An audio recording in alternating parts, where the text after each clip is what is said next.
सड़क पर काले रंग की गाड़ी दौड़ती चलती जा रही थी। जंगल वाला रास्ता था, दोनों साइड में जंगल और बीच से सड़क गुजर रही थी। आधी रात होने की है, आसमान में पूर्णवासी के चांद दिखाई दे रहा है। कार दौड़ती जा रही है, दौड़ती जा रही है और उसमें जो ड्राइव कर रही है एक सुंदर सी लड़की। उम्र लगभग 25 से 28 साल का बीच में रहा होगा। सुंदर दिखाई दे रही है, खुले हुए बाल है और अपना फोकस रोड के ऊपर कर रखी है। अचानक कार जोर जोर से जैसे आवाज़ करने लगता है, जैसे उसकी कार में कोई खराबी आ गई हो और अचानक कार का इंजन बंद हो जाता है। लड़की जो ड्राइव कर रही है अब एकदम देखने लगती है कि अचानक ये कार क्यों बंद हो गया। रात का मामला है, लेकिन ये लड़की जंगल वाले रोड पर, वो भी आधी रात के वक्त, ये जा कहाँ रही है, कहाँ से आ रही है, इसके साथ में कोई दिखाई क्यों नहीं दे रहा है। तब वो लड़की परेशान से दिखने लगती है। दरवाज़ा खोलती है, कार से बाहर निकल आती है, इंजन का चेक करती है, लेकिन उसको समझ में नहीं आता कि आखिर खराबी क्या है। तभी जो उसके साथ होता है देख करके चीखने लगती है। देखती है कि दो काले साए उसकी तरफ बढ़ते आ रहे हैं, बढ़ते आ रहे हैं। जैसे ही काले साए को देखती है, कार छोड़ करके दूर भागने लगती है। अब एक खंडहर जैसा दिखाई दे रहा है और उस खंडहर के अंदर में वो घुस जाती है। वो काले साए अब उसका पीछा करते हुए दौड़ती जा रहे हैं और वो चीखती चिल्लाती, कोई है तो बचाओ, कोई है तो बचाओ, ये भूत मेरा पीछा कर रहे हैं, मुझे बचाओ। ऐसा चीखती चिल्लाती आवाज़ करती हुई उस खंडहर के अंदर घुसती चली जाती है। अचानक जो सामने आता है, लड़की एक बार तो डरी जाती है।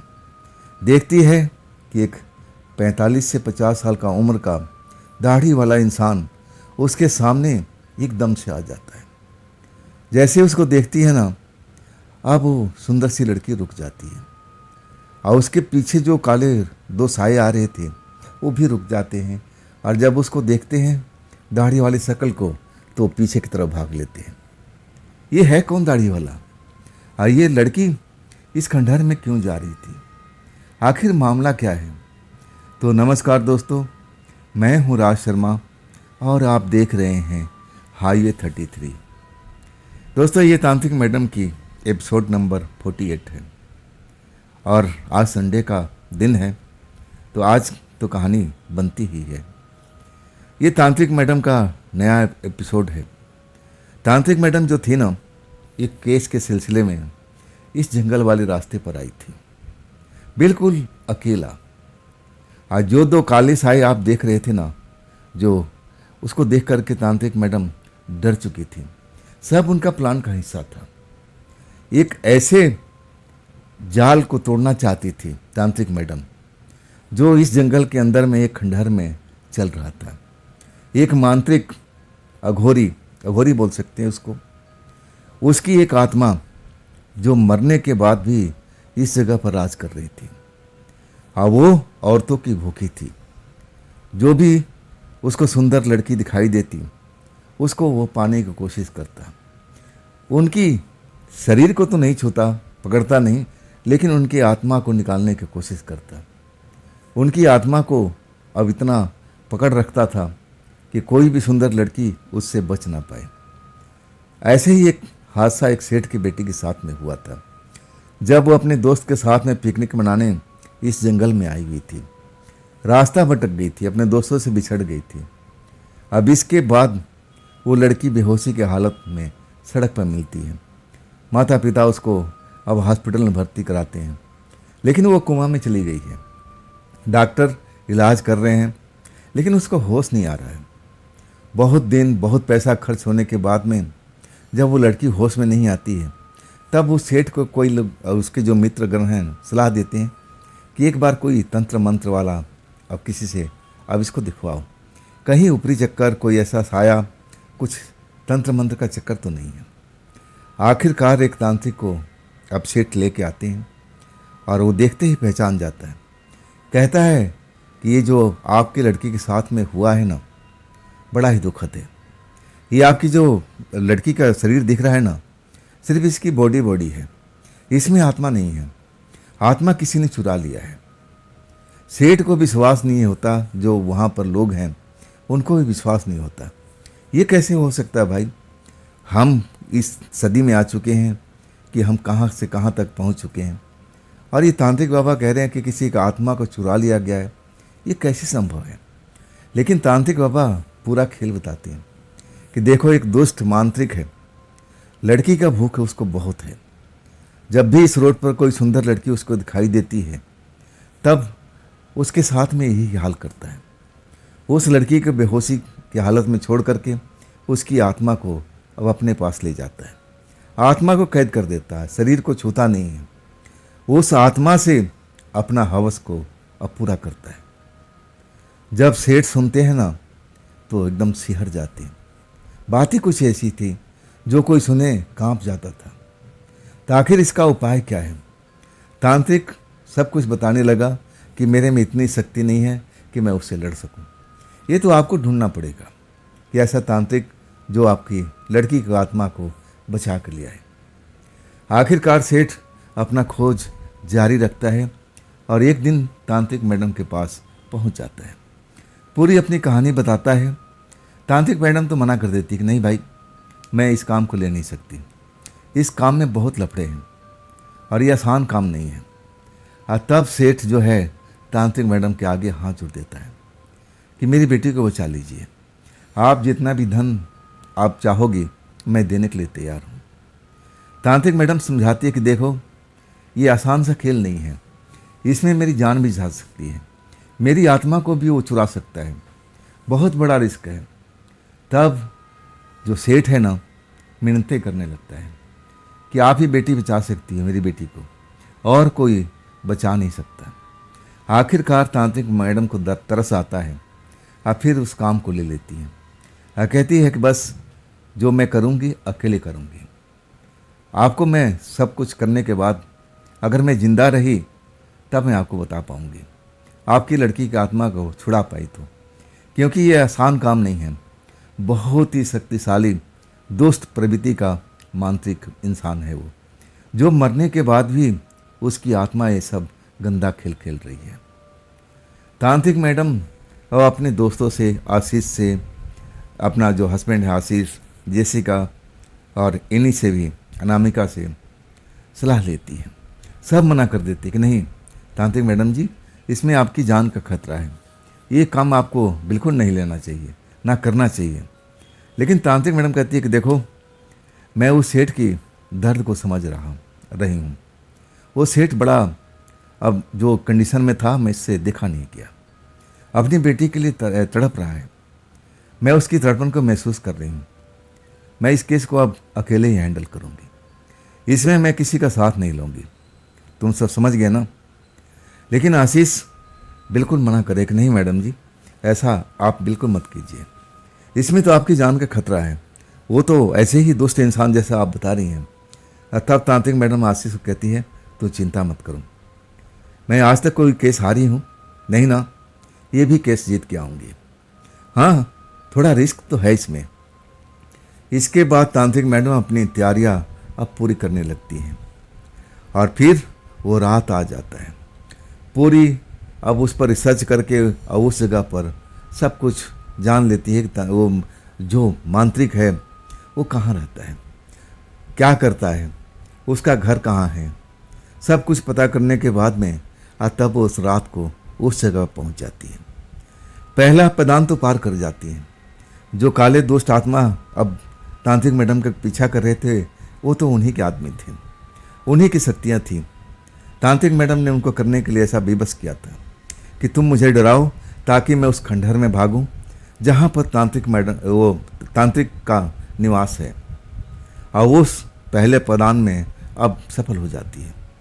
वही शैतानी तांत्रिक अब उन मैडम के सामने में है, मैडम की खूबसूरती पर एकदम फिदा हो चुका है। अब फिर कहता है कि अब डरो मत, आप हमारी शरण में हो, वो दुष्ट आत्माएं आप तक पहुंच नहीं पाई। इस रात में आप कर क्या रही हो, कहाँ जा रही हो, कैसे सब कुछ पूछने लगता है। तांत्रिक मैडम बताती है कि मैं रास्ता भटक गई, जाना तो मुझे कहीं और था, लेकिन इस जगह पर आके मेरी कार खराब हो गई, हालांकि कार खराब नहीं, कार का इंजन बार बार अब बंद कर रही थी, चालू कर रही थी। दिखाना चाहती थी कि वास्तव में कार खराब है, लेकिन कार उनका खराब नहीं था। ये तो एक हिस्सा था उस प्रोग्राम का, जैसे सब कुछ रियल सा लगे। क्योंकि तांत्रिक मैडम ने सुना था कि उसकी जो रखवाली है ना एरिया की, अब जो तांत्रिक मांत्रिक है उसकी आत्माएं पूरा देखभाल करती है, एक एक पल का इसको रिपोर्ट पहुंचाती है। शायद ये रिपोर्ट उस तक पहुंच गया था और तभी तो अपने अड्डे से निकल करके अब वो मांत्रिक बाहर आ गया था। जैसा मैडम ने सुना था अब वैसे उसकी शक्ल सूरत थी। अब जो तांत्रिक है मैडम को आश्वासन पर आश्वासन दे रहा है कि आप डरिए मत, चलिए, मैं तो भाई साधु संत हूँ, पूजा पाठ करता हूँ, ध्यान करता हूँ, यहाँ पर जंगल में रहता हूँ। ये खंडहर में मैं एक छोटा सा अब अपना कुटिया बना रखा है, आओ मेरे पास में, वहाँ आप रात भर सुरक्षित रहोगी और सुबह अपने घर की तरफ लौट जाना। तांत्रिक मैडम मन ही मन मुस्कुरा देती है। ये तो प्रोग्राम का हिस्सा था, कैसे भी उस तक पहुँचना चाहती थी और वो अपना प्रोग्राम में सफल भी हो रही थी। अब वो तांत्रिक मैडम को लेकर के और अपना निवास की ओर चल पड़ता है। जब वहाँ पहुँचते हैं ना, मैडम पहुँचती है और तब देखती है कि खंडहर में ही एक कुटिया सी बनी हुई है और उसमें रोशनी हो रही है। तांत्रिक उनको कुटिया में ले जाता है, आराम से बिठाता है और कहता है कि आपको अब डरने को सकता नहीं है, यहाँ पर कोई भूत प्रेत आपको परेशान नहीं कर पाएंगे, शायद आप प्यासी भी हैं। तांत्रिक मैडम कहती है हाँ, मुझे प्यास भी है। सब कुछ प्रोग्राम का जो हिस्सा था बिल्कुल सही में बिल्कुल साथ दे रहा था, जैसा सोचा था तांत्रिक मैडम ने, बिल्कुल सब कुछ वैसा ही चल रहा था।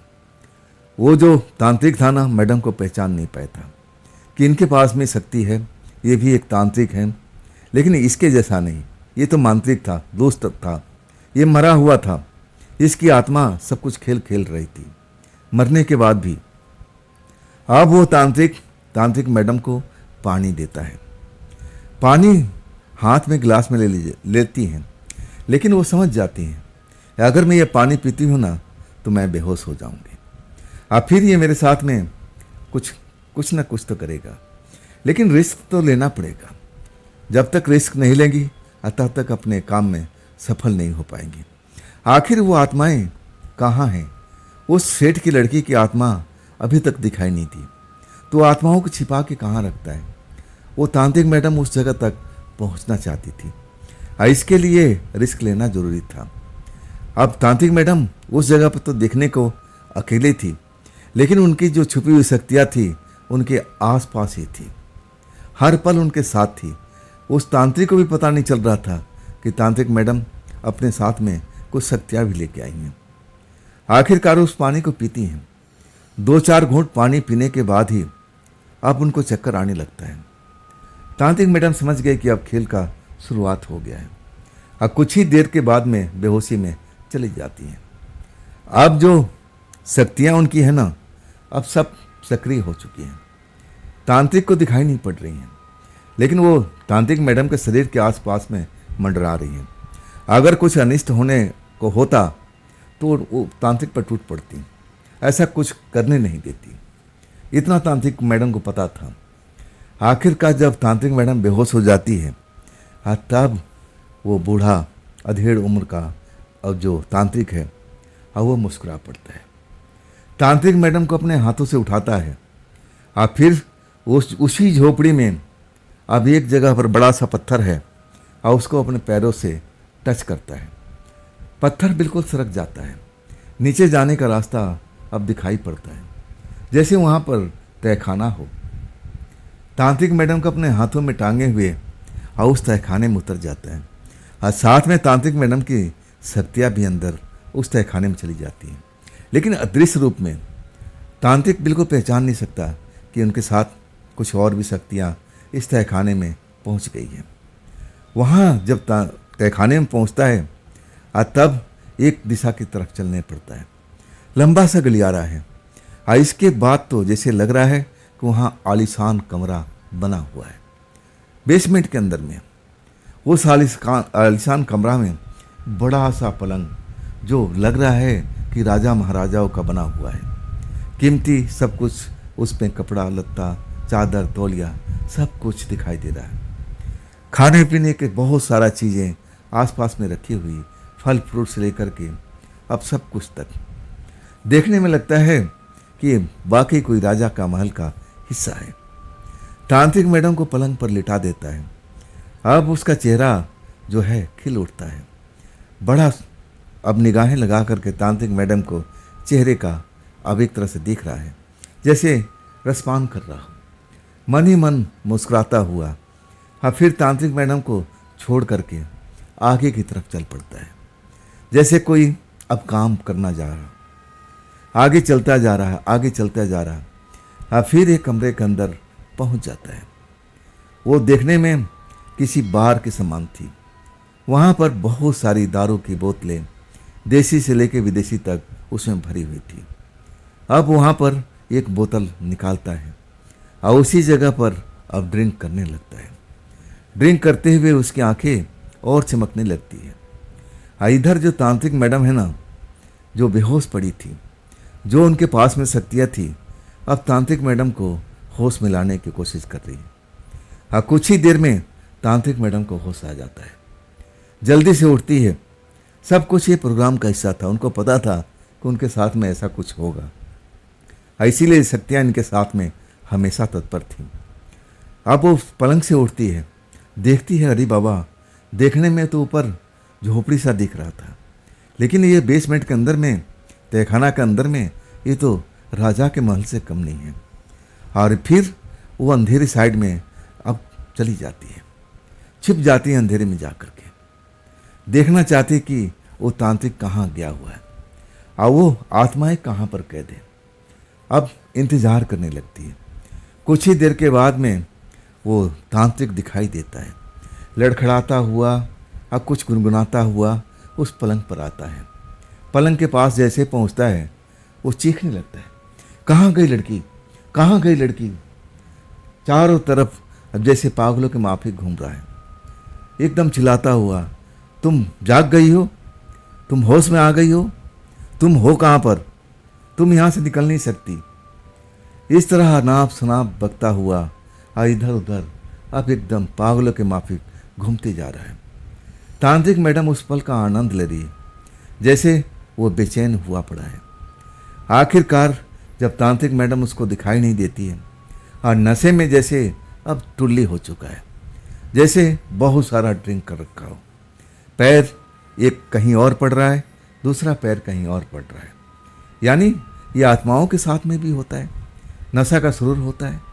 आखिरकार ये तो एक दोस्त आत्मा ही था। तांत्रिक मैडम सब कुछ महसूस कर रही थी और उसको बस ये देख रही थी कब ये गिरेगा, कब नशे के अंदर चूर होकर के बेहोश होगा और तब हम अपना काम करेंगे।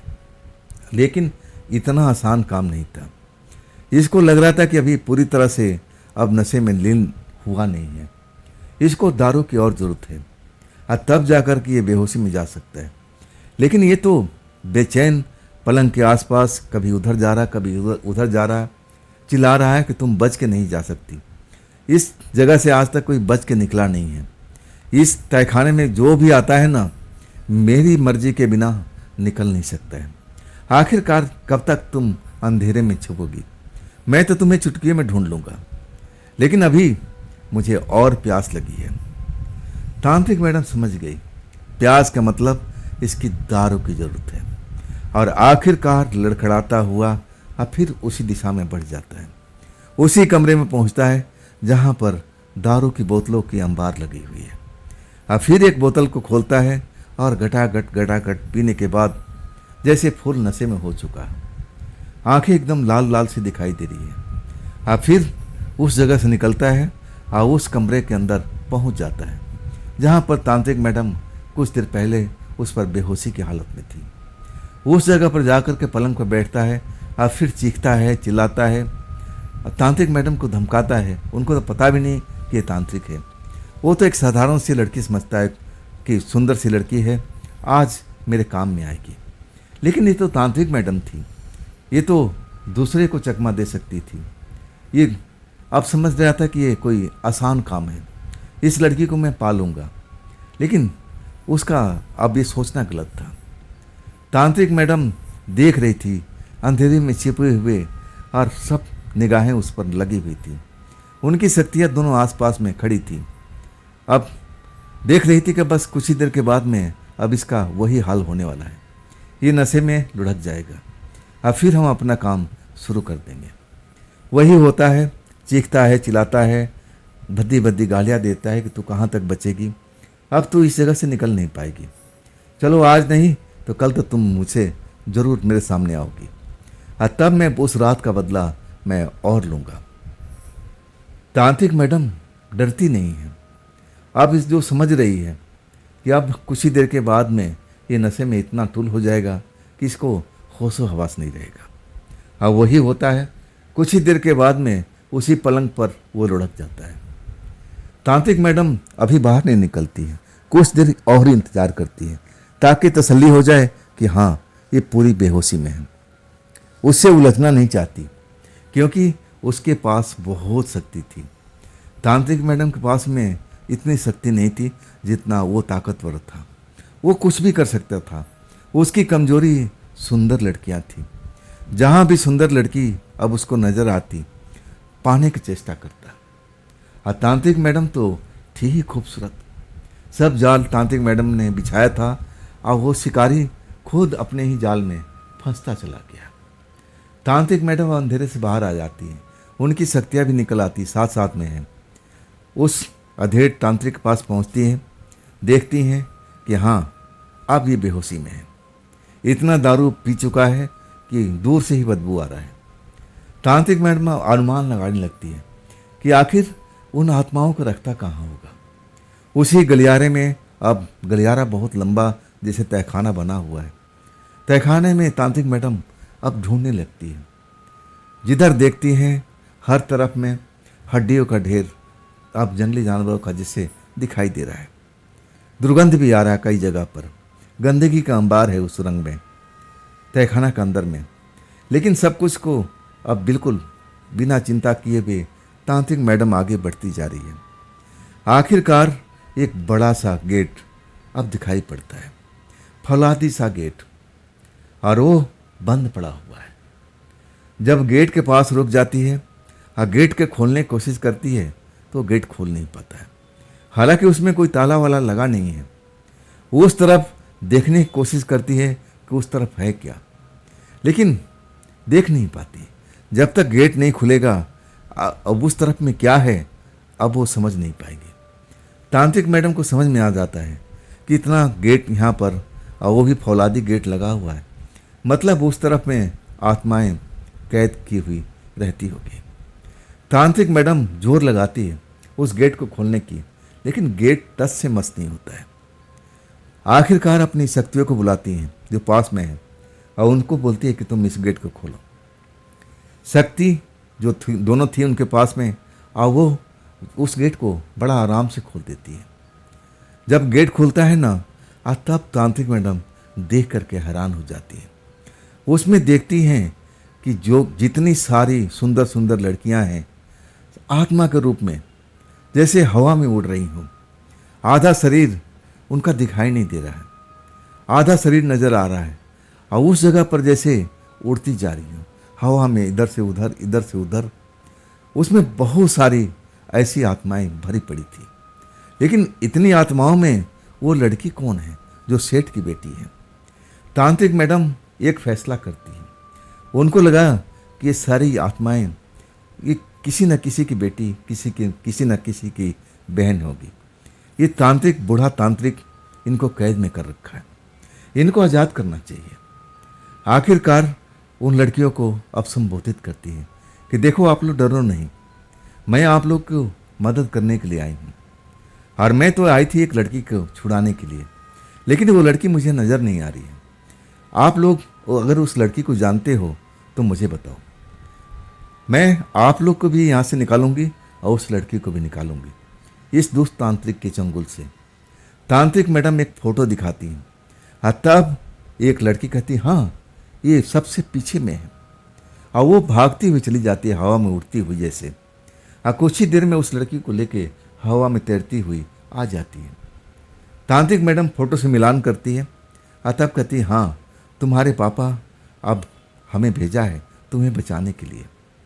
वो आत्मा लड़की हैरानी से तांत्रिक मैडम को देख रही है कि ये कैसे यहाँ पर आ गई। ये तो दुष्ट तांत्रिक है, ये तो कुछ भी कर सकता है। तांत्रिक मैडम सबको बताती है कि आप लोग डरो नहीं, मैं आप सबको आप यहाँ से आज़ाद करके लेके चल रही हूँ। आप फिर वही करती हैं कि आप लोग मेरे पीछे पीछे आओ। सारी जो भी आत्माएं लड़कियां हैं अब तांत्रिक मैडम के पीछे पीछे चलने लगती है, हवा में तैरती हुई। आखिरकार उस जगह पर पहुंच जाती है तांत्रिक मैडम, जहां पर वो उस तहखाने से निकलने का अब रास्ता है जो ऊपर कुटिया के अंदर खुलता है। तांत्रिक मैडम उस जगह से निकलती हैं जहां पर वो महल है, जो कमरा बना हुआ है। आप महंगा वो पलंग भी है जहाँ पर वो तांत्रिक अभी भी बेसुधी की हालत में है। जैसे ही सारी आत्माएं उस तांत्रिक को देखती हैं सब डर जाती हैं, चीखने लगती हैं, चिल्लाने लगती हैं। और तब तांत्रिक मैडम कहती हैं कि आप लोग घबराओ मत, ये बेहोशी में है, ये आप लोगों का कुछ बिगाड़ नहीं पाएगा। और जब तक इसको होश आएगा आप लोग दूर जा चुकी होंगी, अपने अपने शरीर में आप सब चली जाना, इधर उधर आप लोग भटकना नहीं। और तब एक लड़की, एक आत्मा तांत्रिक मैडम के पास आती है और कहती है, मैडम मेरा तो शरीर ही नहीं है, मैं तो शरीर नष्ट हो चुका है, तो मैं कहाँ जाऊँगी। तांत्रिक मैडम अब उस पर तरस खाती है और कहती है, कहीं जाने की जरूरत नहीं है, आप मेरे साथ में चलना, हमारे महल में चलना, हमारे फार्म हाउस में चलना, मैं आपको सुरक्षा प्रदान करूँगी, आपको चिंता करने की जरूरत नहीं है। और तब वो जगह खोल देती है, तांत्रिक मैडम तहखाने का रास्ता खोल देती है और सारी आत्माएं अब उस वहाँ से निकलना शुरू कर देती है। सबसे लास्ट में तांत्रिक मैडम निकलती है और उस तहखाने को बंद कर देती है। तहखाने पर बड़ा सा अब एक लकड़ी का किला काट देती है कि यह तहखाना अंदर से कोई खोलना चाहे तो जल्दी से खोल ना पाए, ताकि वो सारी आत्माओं को लेकर के दूर निकल सके। वो जानती थी कि वो तांत्रिक जाग गया तो ये लकड़ी का किल्ली किसी काम का नहीं होगा। हाँ, कुछ देर के लिए रुकावट जरूर बनेगा। अब तांत्रिक मैडम अपने कार के पास में आती हैं और जो सारी आत्माएं हैं सबको कहती है कि जो जहाँ से आया है अपने अपने शरीर में लौट जाओ।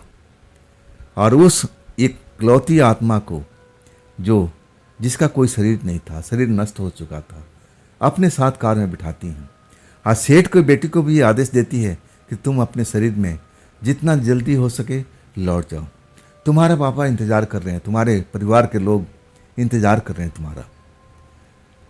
सारे के सारी आत्माएं जैसे हवा में गायब हो चुकी थी। सेठ के बेटी की भी आत्मा अब नज़र नहीं आ रही थी। तांत्रिक मैडम का काम अब पूरा हो चुका था और आखिरकार कार को स्टार्ट करती है। कार बिल्कुल स्टार्ट हो जाती है। कार में तो कोई खराबी नहीं था, ये तो जानबूझ के तांत्रिक मैडम ने ड्रामा किया था ताकि लगे कि सब कुछ रियल हो रहा है। फिर कार को मोड़ती है और उसी रास्ते से वापस चल पड़ती है।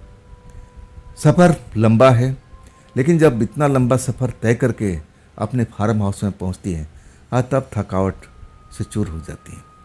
उनके साथी उनका इंतज़ार कर रहे हैं। रात का टाइम है, अभी कोई भी सोया नहीं है। सबको अब चिंता लगा हुआ कि क्या वाकई में तांत्रिक मैडम लौट आएगी, क्या किसी हादसे का शिकार बन जाएगी। जब आशीष देखते हैं तो उनकी आंखों से आंसू आ जाता है। दौड़ के बढ़ते हैं, तांत्रिक मैडम से लिपट जाते हैं। तांत्रिक मैडम मुस्कुराने लगती हैं है कहती है, आशीष अरे मुझे क्या होगा, कुछ नहीं, मैं अपना काम करके आ गई हूँ, तुम लोग अब चिंता मत करो, अब अपने अपने कमरे में जाओ, आराम करो। अब मैं भी थकी हुई हूँ, अब मैं भी सोना चाहती हूँ। इसके बाद सारे लोग अपने अपने कमरे में जा चुके हैं। आशीष भी अपने कमरे में पहुँच गए, एनी भी जो थी अवंतिका वो भी अपने कमरे में पहुँच गई और जेसिका तो तांत्रिक मैडम के अब पल्लू में बंधी हुई थी, वो तो उनका साथ ही नहीं छोड़ती थी। दोनों लोग अपने कमरे में चले जाते हैं। अब जेसिका अब तांत्रिक मैडम से पूछती है कि मैडम जी, जिस काम के लिए आप गई थी वो काम पूरा हो गया? तब तांत्रिक मैडम कहती है, हाँ जेसिका, काम पूरा हो गया। आप देखो एक आत्मा मेरे साथ में आई है। अब जेसिका कहती कि आत्मा आप साथ में लेकर आई? बोलती हाँ, अब इस बेचारी का कोई शरीर नहीं था, इसका शरीर नष्ट हो चुका है, तो ये आखिर जाती कहाँ पर? अब इसका ख्याल तुम्हें रखना है। जेसिका कहती है कि ठीक है मैडम, आप आराम कीजिए, आप थकी होंगी और मैं भी सो नहीं पाई हूँ। हम सब आपकी चिंता किए हुए थे कि कब आप लौटेंगी। जैसे जैसे अब रात सुबह की तरह बढ़ रही थी, हम लोग डरे हुए थे, चिंता लगी हुई थी।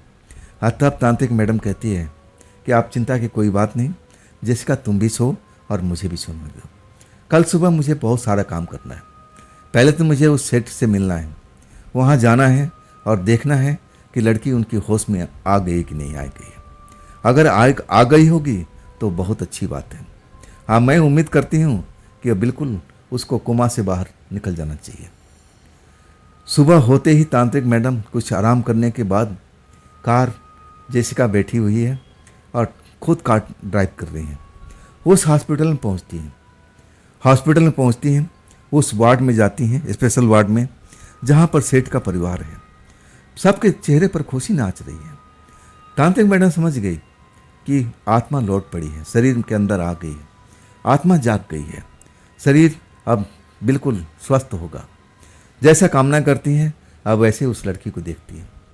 अब सेठ तो अब बिल्कुल तांत्रिक मैडम को पैर छूना चाहता है, लेकिन कहती नहीं नहीं, ऐसा काम नहीं, मैंने आपका काम कर दिया और मुझे संतुष्टि मिली है। तब वो सेठ कहता है कि मैडम, जितना मैंने आपको बोला था ना, मैं आज शाम को आपके घर पर उतना दौलत पहुंचा दूंगा, आप चिंता मत कीजिए।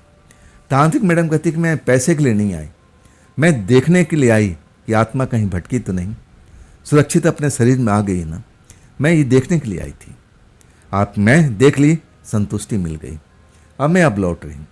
ये आपका काम है कि कब उस पैसे को मेरे तक आप पहुँचा सके। तब वो सेठ कहता है कि मैडम, यहाँ से छुट्टी मिलते ही मैं सबसे पहले आपका ये काम करूँगा, जो भी मैंने आपसे वादा किया है उतना पैसा मैं आपके पास बिल्कुल पहुँचा दूँगा।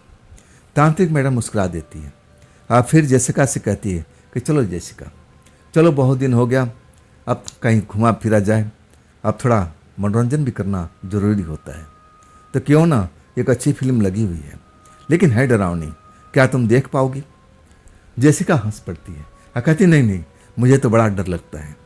तांत्रिक मैडम मुस्कुरा पड़ती है, कहती है फिर तो तुम्हें दिखाना ज़रूरी है। तो दोस्तों, ये थी आज की तांत्रिक मैडम की कहानी।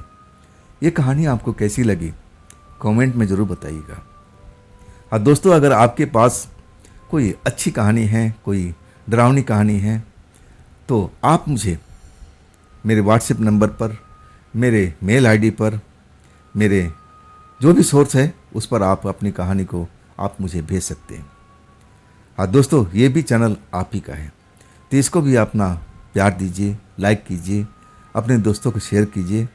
फिर हम मिलते हैं ना कल की रात एक डरावनी घटना के साथ में। आप लोग अपना ख्याल रखिएगा। नमस्कार।